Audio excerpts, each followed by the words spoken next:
జగన్ తీసుకొచ్చినటువంటి విధానాల్లో ఒక 3 చాలా పవర్ఫుల్.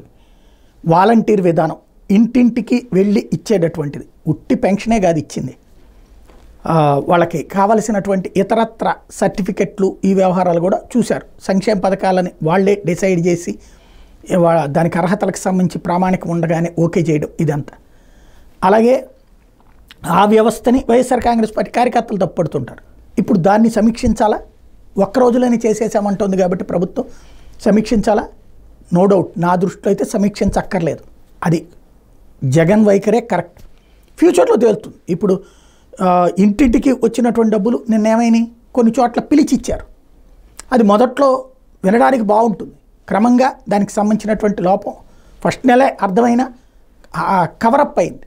బట్ వాలంటీర్ అవసరం అన్నది జనానికి తెలియడం ప్రారంభమైంది. అలాగే సచివాలయ వ్యవస్థ, ఇంటి దగ్గరలోనే ప్రభుత్వ సేవలు, అది వాలంటీర్ ద్వారా ఇంటి దగ్గరికి జరిగింది. ఇప్పుడు ఆ సచివాలయ వ్యవస్థ ఈ నెల రోజుల నుంచి ఆ సర్వర్లు పనిచేయట్లేదు అన్నటువంటి పేరు. రెండోది, ఎందుకు అవసరం, పంచాయతీలు ఉండగా అని మాట్లాడుతున్నారు. బట్ దాని అవసరాన్ని ఎంజాయ్ చేశారు ప్రజలు. ఇప్పుడు అది తీసేస్తే ప్రజలు తిప్పలు పడతారు. అది ఆపితే దాన్ని ఆపేయాలా? ఈ సచివాలయాలు వాలంటీర్ల ద్వారా వైసీపీ నాశనం అయిందంటే ఖచ్చితంగా తప్పు. తాత్కాలికమైనటువంటి పరాజయమే, కానీ ఆ విధానాలు ప్రజలలో పాతుకున్నాయి. భవిష్యత్తులో దాని అవసరం తెలుస్తుంది.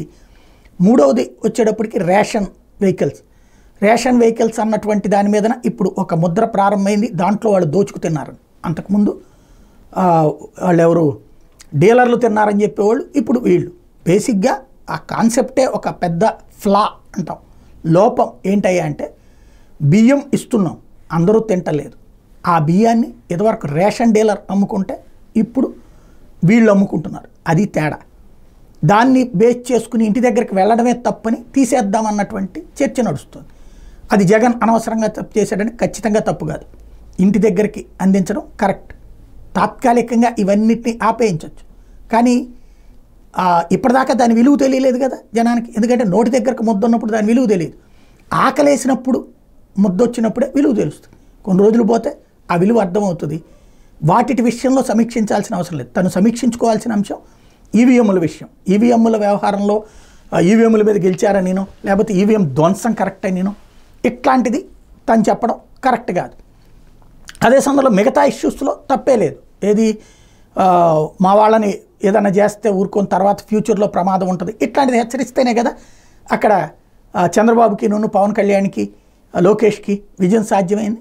కాబట్టి మన వాళ్ళని కాపాడుకుంటూ ఎదుటి వాళ్ళకి వార్నింగ్ ఇవ్వడం అన్నటువంటిది ఓ సహజమైనటువంటి పరిణామం. కాబట్టి ఆ విషయంలో తప్పైతే లేదు.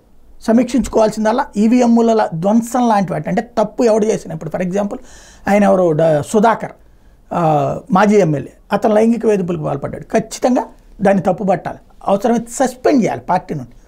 అలాంటి వ్యక్తి పార్టీలో ఉండటం కరెక్ట్ కాదు. ఎందుకంటే అది స్పష్టంగా కనబడుతుంది కదా ఏం జరిగింది అన్నట్టు.